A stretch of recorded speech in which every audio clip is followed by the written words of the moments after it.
BH99 news కి స్వాగతం. బులెటిన్లో ముందుగా హెడ్లైన్స్ చూద్దాం. Venkatagiri incharge Nedurumalli Ramkumar Reddy press meet. అమరావతిలో క్వాంటమ్ వ్యాలీ దేశానికి గర్వకారణం. నీలాయపాలెం విజయ్ కుమార్ మీడియా సమావేశం. పిఠాపురంలో శ్రీ కె నాగబాబు చేతుల మీదుగా 16.38 లక్షలు CMRF చెక్కులు పంపిణీ.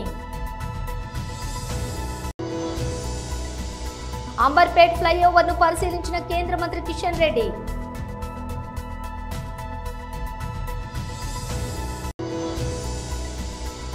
తెలంగాణ భవన్లో బీఆర్ఎస్ నాయకుల ప్రెస్ మీట్.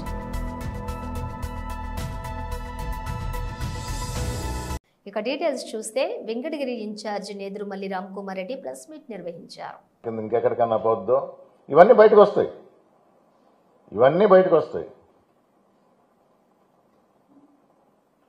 ఈరోజు చాలా తెలివైన వాళ్ళం, మమ్మల్ని ఎవరు పట్టుకోలేరు.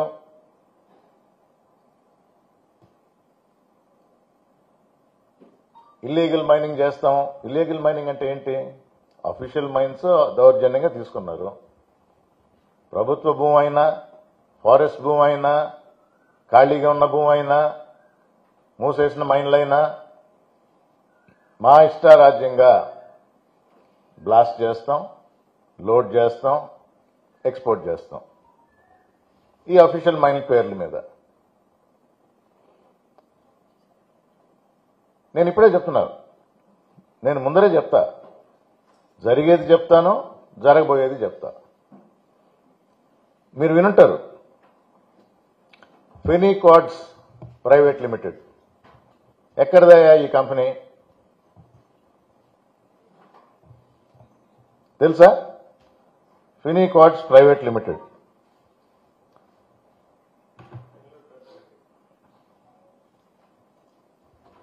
పేరు లేదా?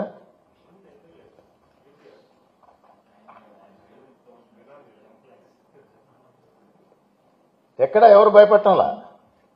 దోచుకోవడంలో మేము ముందుంటాము. మాకు తెలిసిన పద్ధతి. మమ్మల్ని ఎవరు ఏం చేయలేరు, పట్టుకోలేరు. ఫినికార్డ్స్ ప్రైవేట్ లిమిటెడ్ పాత రోజులలా కాదు, బటన్ నొక్కితే అంతా వచ్చేస్తుంది ఇన్ఫర్మేషన్.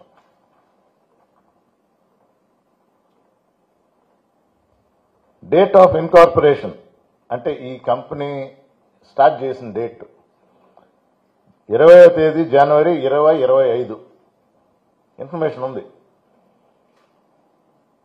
మొన్న జనవరిలో స్టార్ట్ అయింది.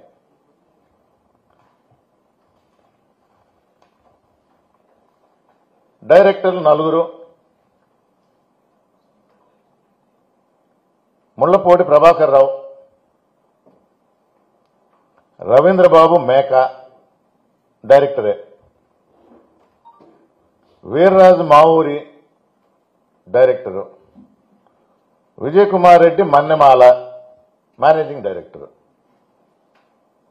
ఈ 4 పేర్లు మీకు ఎవరికైనా తెలుసా? ఎవరు వినలేదా? కొంచెం పరిశోధించండి. మేనేజింగ్ డైరెక్టర్ మన్నెమాల విజయ్ కుమార్ రెడ్డి, మిగతా 3 డైరెక్టర్లు.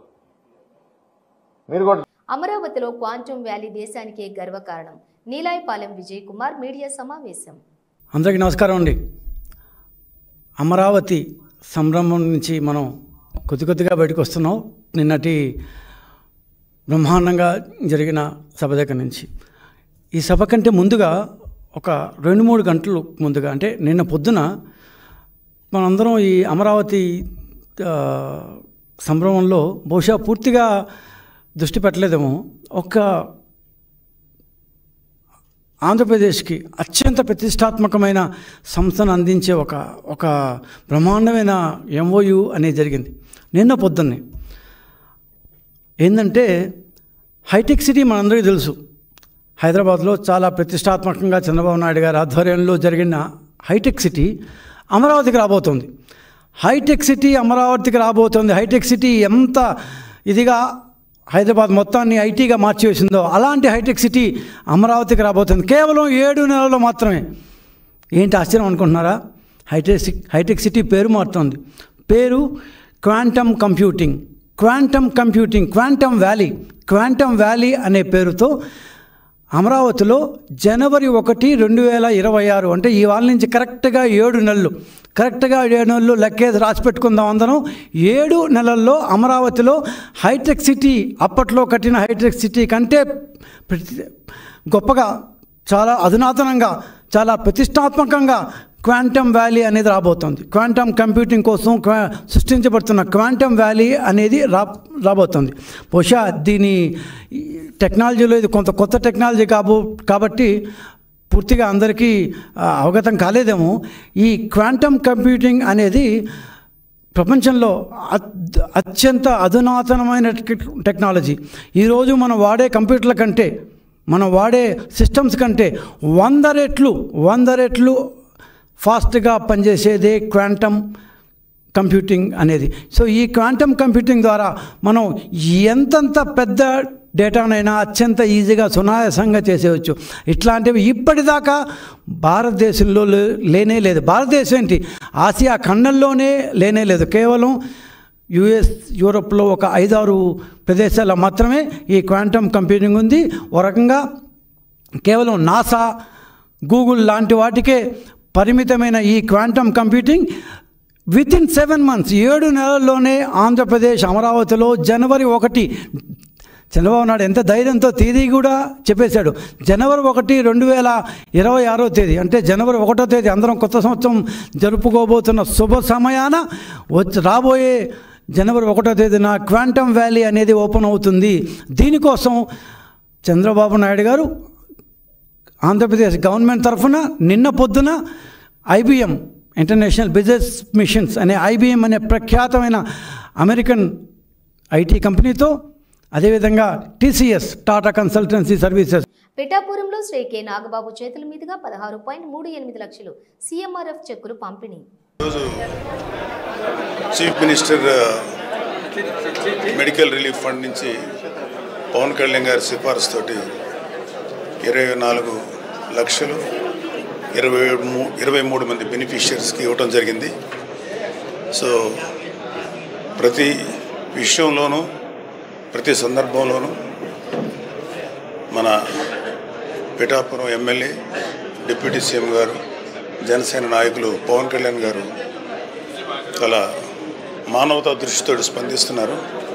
ఆ సందర్భంగా ఆయన సిఫార్సు మేరకి సీఎం రిలీఫ్ ఫండ్ నుంచి ఈ బెనిఫిషియరీ అందరికీ చెక్కులు ఇవ్వడం జరిగింది.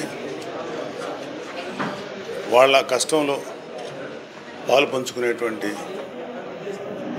వాళ్ళ కష్టం పూర్తిగా తీర్చగలం లేదో తెలియదు కానీ అట్లీస్ట్ వాళ్ళ కష్టంలో పాలు పంచుకునేటువంటి అవకాశం మాకు వచ్చినందుకు వాళ్ళు బాగుండాలని చెప్పి మనస్ఫూర్తిగా కోరుకుంటున్నాం. Thank you. అంబర్పేట ఫ్లైఓవర్ను పరిశీలించిన కేంద్ర మంత్రి కిషన్ రెడ్డి. అంబర్పేట ఫ్లైఓవర్కి సంబంధించినటువంటి నిర్మాణ పనులు ఒక కొలికొచ్చాయి. ఇంకా 6 ప్లేస్లలో రాష్ట్ర ప్రభుత్వము GHMC ఈ యొక్క భూసేకరణకు సంబంధించినటువంటి పనులు పూర్తి చేసి ఈ యొక్క సర్వీస్ రోడ్డు వేసుకోవడానికి ఇంకా భూమిని ఇవ్వాల్సినటువంటి అవసరం ఉంది. ఈ విషయంలో ముఖ్యమంత్రి గారికి, గతంలో కేసీఆర్ గారు కానీ, ఇప్పుడు ఉన్నటువంటి రేవంత్ రెడ్డి గారు కానీ అనేక ఉత్తరాలు రాయడం జరిగింది. ఈ యొక్క అంబర్పేట ఫ్లైఓవర్ సుమారు 400 కోట్ల రూపాయలతోటి నిర్మాణం జరుగుతూ ఉంది. 5వ తేదీ సాయంకాలము 4 గంటలకు కేంద్ర ప్రభుత్వ రహదారుల శాఖ మంత్రి అయినటువంటి నితిన్ గడ్కరీ గారి చేతుల మీదుగా ఇది ప్రారంభోత్సవం అధికారపూర్వకంగా చేసుకుంటాం. ఇంకా నేను ఈరోజు GHMC అధికారులతో, మున్సిపల్ కమిషనర్తో, పోలీస్ అధికారులతో కూడా మాట్లాడడం జరిగింది. ఈ యొక్క ల్యాండ్ అక్విజిషన్ పనులు ఇంకా 6 ప్లేస్లలో కొంత అడ్డంకిగా ఉన్నాయి. అది పూర్తి చేస్తే ఫ్లైఓవర్ కింది నుంచి వెళ్ళేటువంటి ప్రయాణికుల రాకపోకలు సాఫీగా జరుగుతాయి. ఏ రకమైనటువంటి ఇబ్బంది లేకుండా ఆ యొక్క ట్రాఫిక్ ఫ్లో ఉంటుంది. కానీ ఈ 6 ప్లేస్లలో ఈ యొక్క భూసేకరణ పనులు పూర్తి కాని కారణంగా ఇంకా ఇబ్బందులు ఉన్నాయి. కొంతమంది కావాలని ఈ యొక్క ఫ్లైఓవర్ పనులు ఆపేటువంటి ప్రయత్నం చేశారు.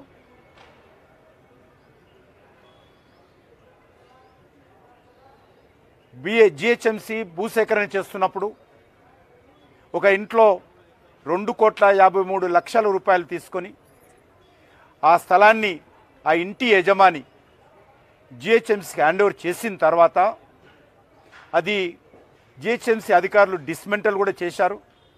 చేసిన తర్వాత మరి కొన్ని రాజకీయ పార్టీలు ఆ స్థలంలో మరేదో కట్టడం ఉందనేటువంటి సాకుగా బూచిగా చూపించి భయపెట్టించి ఈ యొక్క ఫ్లైఓవర్ పనులు ఆపేటువంటి ప్రయత్నం చేశారు, ఇంకా చేస్తున్నారు. దీన్ని వెంటనే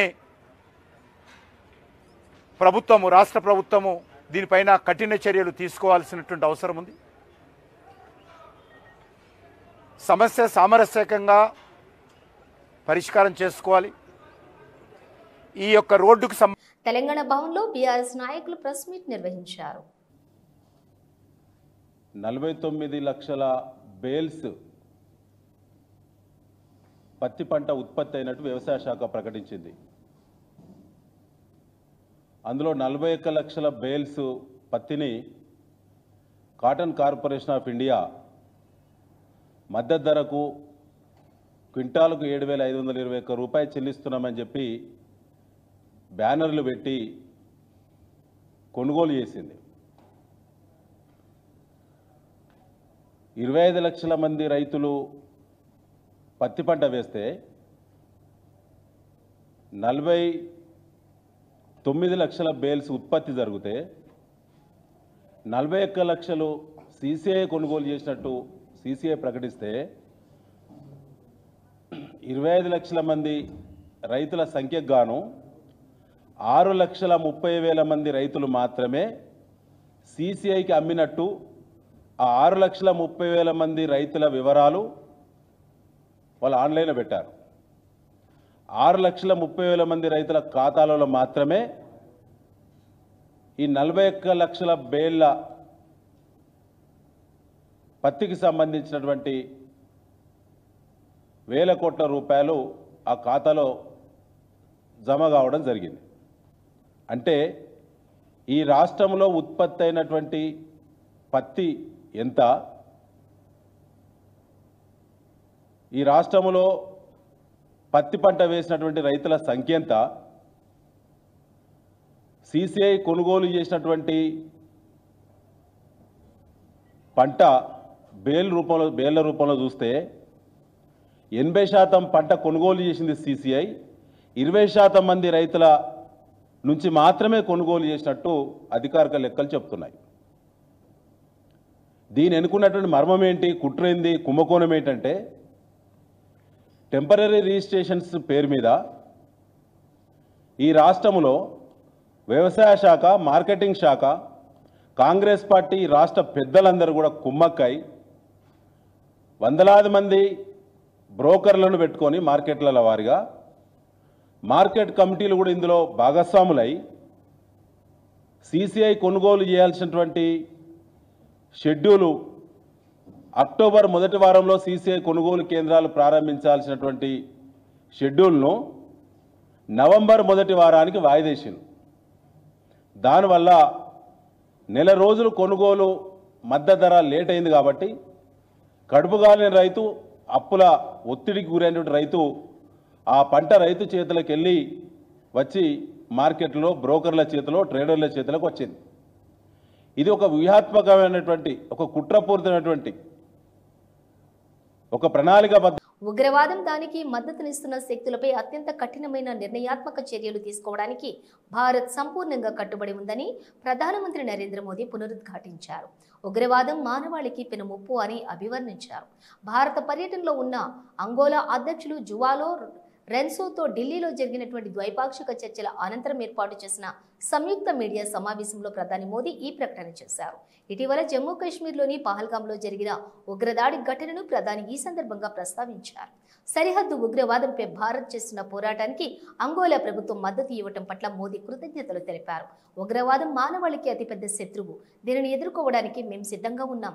ఉగ్రవాదులు వారికి అండగా నిలిచే వారిపై కఠినమైన నిర్ణయాత్మక చర్యలు తీసుకునేందుకు మేము పూర్తిగా కట్టుబడి ఉన్నాం అని ప్రధాని మోదీ స్పష్టం చేశారు. భారత్ అంగోలా మధ్య ద్వైపాక్షిక సంబంధాలు, అంతర్జాతీయ అంశాలపై ఇరువురు నేతలు చర్చలు జరిపారు.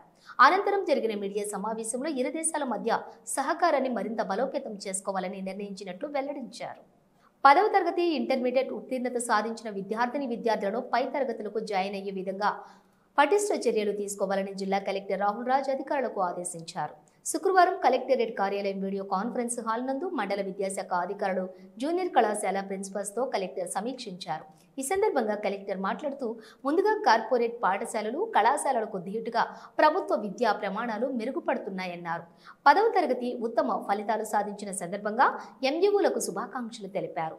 ఇంటర్మీడియట్ ఫలితాలు ఈ విద్యా సంవత్సరం మెరుగుకు సలహాలు, సూచనలు అందించారు.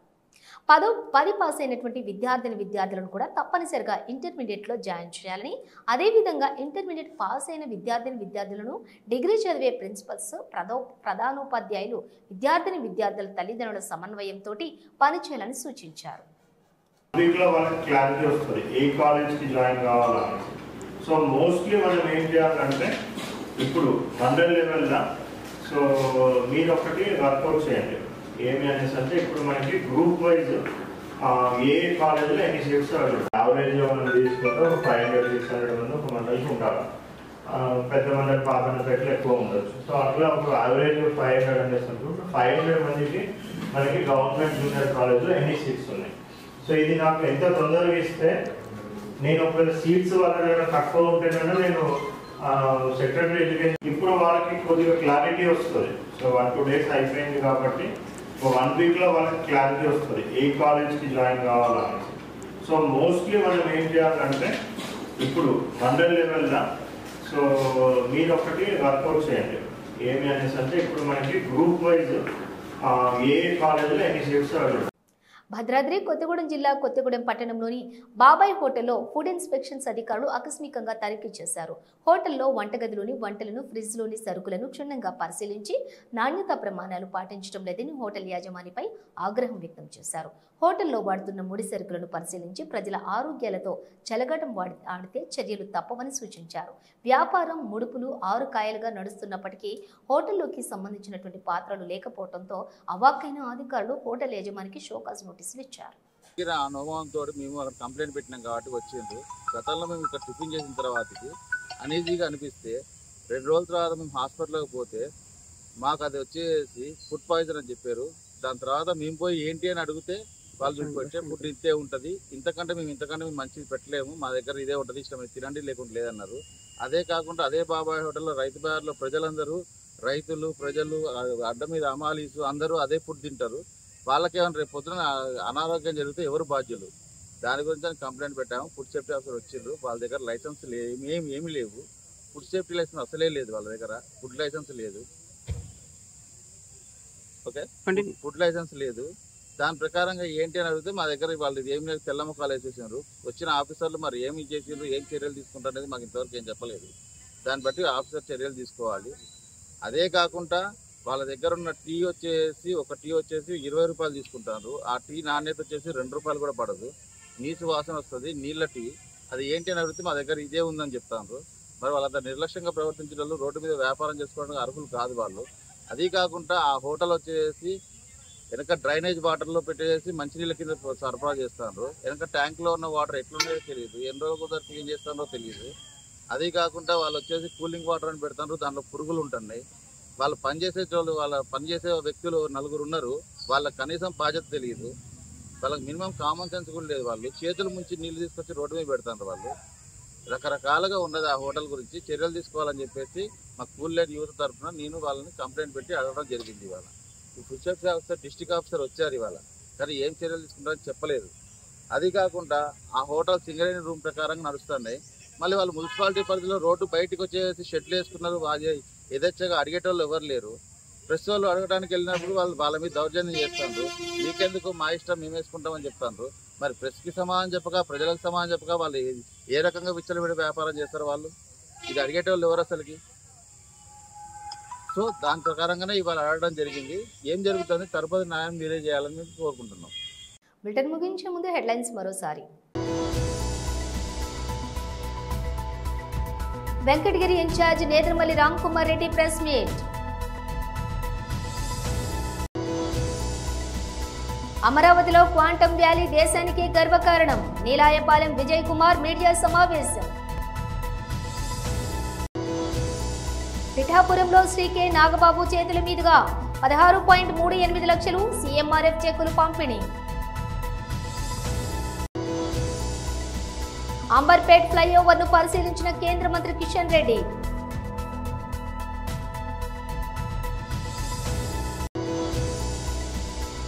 తెలంగాణ భవన్లో బీఆర్ఎస్ నాయకుల ప్రెస్ మీట్. ఇవి బులెటిన్ విశేషాలు. మరో బులెటిన్తో మళ్ళీ కలుద్దాం.